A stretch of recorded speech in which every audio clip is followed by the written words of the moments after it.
একটা ইটের ওজন শিশির বলছে 4 কিলো হয়ে যাবে। মাটির নিচ থেকে এই জিনিসটা আবিষ্কার করা হয়েছে। যে তোমরা এই ইটের মাঝখানে ফুটোটি দেখতে পাচ্ছ, এটা থেকে ইজিলি ধরা যাচ্ছে। এই যে দেখো, এটা ইজিলি ধরা যাচ্ছে। Welcome back to my channel গুরু ভাই ব্লগার। গুরু ভাই ব্লগারে তোমাদেরকে স্বাগত।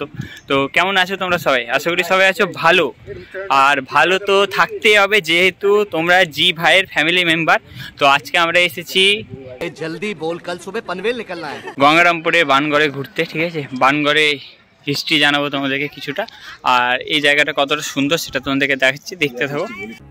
গঙ্গারামপুর বাসস্ট্যান্ড থেকে পশ্চিমের দিকে মাত্র 1.5 কিলোমিটার যেতে গেলেই দেখতে পাবো আমরা এই বানগড়।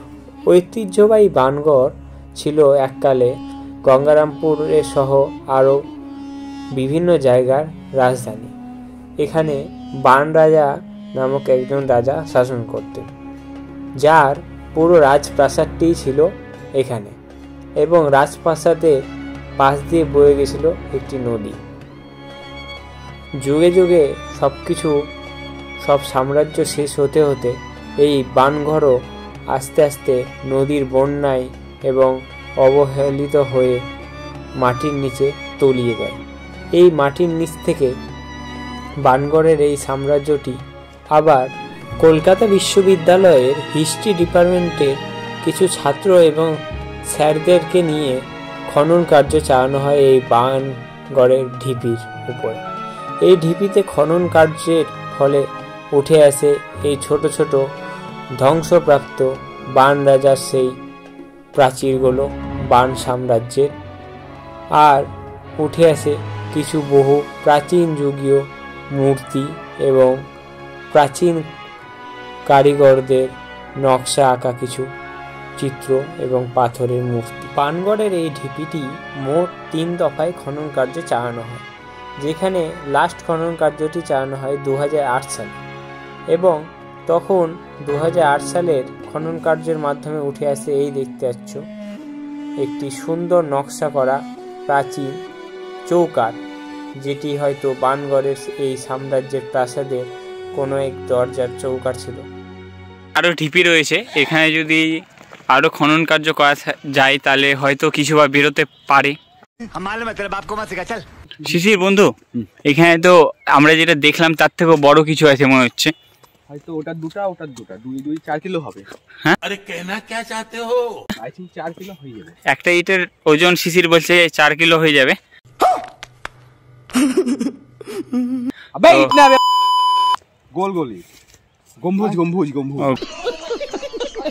আরে ভাই, এখানে দেখতে পাচ্ছি ইটের টুকরা মুকরা অনেক রয়েছে। ঠিক আছে, আর এখানে এই যে ভাঙা চূড়া ইট, এখানে মাটির নিচ থেকে দেখে বুঝতে পারছো হয়তো তোমরা, এগুলো সব মাটি আছে, আর মাটির নিচ থেকে এই জিনিসটা আবিষ্কার করা হয়েছে। এই দেখতে পাচ্ছ তোমরা, অনেকটা উঁচু এখানে।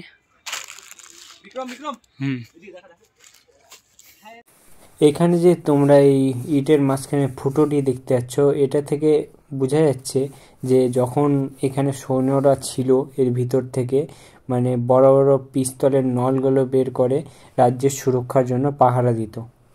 দেখতে পাচ্ছ ভিতর থেকে তোমাদেরকে দেখালাম। এটি রয়েছে বানগড়ের প্রথম অংশ বাদে দ্বিতীয় একটি ঢিপির খনন কার্যের ফলে 2008 সালে এখানে খনন কার্য চালানো হয়, এবং খনন কার্যের ফলে এই কিছু অংশ প্রাসাদের উঠে আসে। আর দেখতে পাচ্ছ এর যে ওই পাশটাতে রয়েছিল আগে নদী, কিন্তু বর্তমানে সে নদীর গতিপথ বেঁকে যাওয়ার কারণে আর সেই নদী দৃশ্যমান নয়। কিন্তু এখনও বান রাজার সেই সাম্রাজ্য কিছু ধ্বংস অবশিষ্ট রয়েছে, যেগুলো দেখে আমরা অনুমান করতে পারি এই প্রাসাদটি আনুমানিক 250 বছরেরও বেশি পুরনো।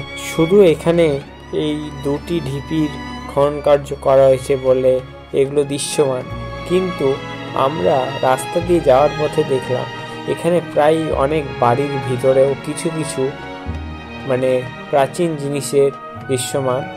নদীটির সাইড দিয়ে একটি বড় প্রাচীর টাইপের একটি গম্বুজ রয়েছে, দেখতে পাচ্ছ তোমরা দৃশ্যটি। এই গম্বুজ দিয়ে যতদূর সম্ভব প্রাচীন যুগে জলের ব্যবস্থা করা হতো। বানঘরের সাম্রাজ্যটা এতই বড় যে হাঁটতে হাঁটতে আমার জুতার সোল খুলে গেছিল। শিশির কত সুন্দর করে বেঁধে দিয়েছে, দেখতে পাচ্ছ। दोस्त हो तो ऐसा, वरना नहीं होना चाहिए, क्योंकि ये हमारा गर्लफ्रेंड है, मेरा जान है, मेरा जान है, मेरे जाने जिगर है।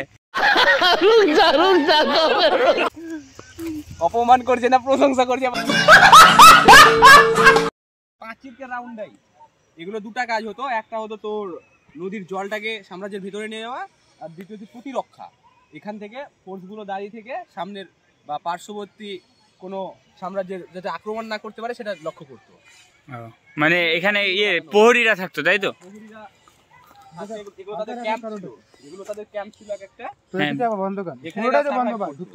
আবে নিচে আরো ছিল না, তারা সার্ভাইভ করতো।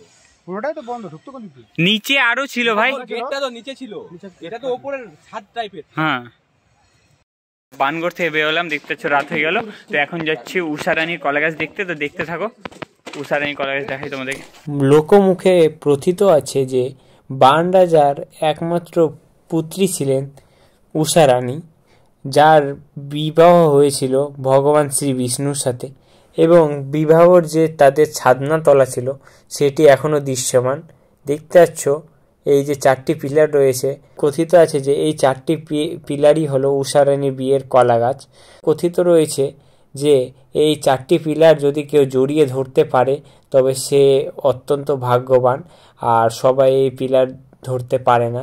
কথাটি কতটা সত্যি তা আমরা জানি না, তবুও আমরা 4টে পিলারই একে একে ধরার চেষ্টা করলাম, তোমরা দেখতে থাকো।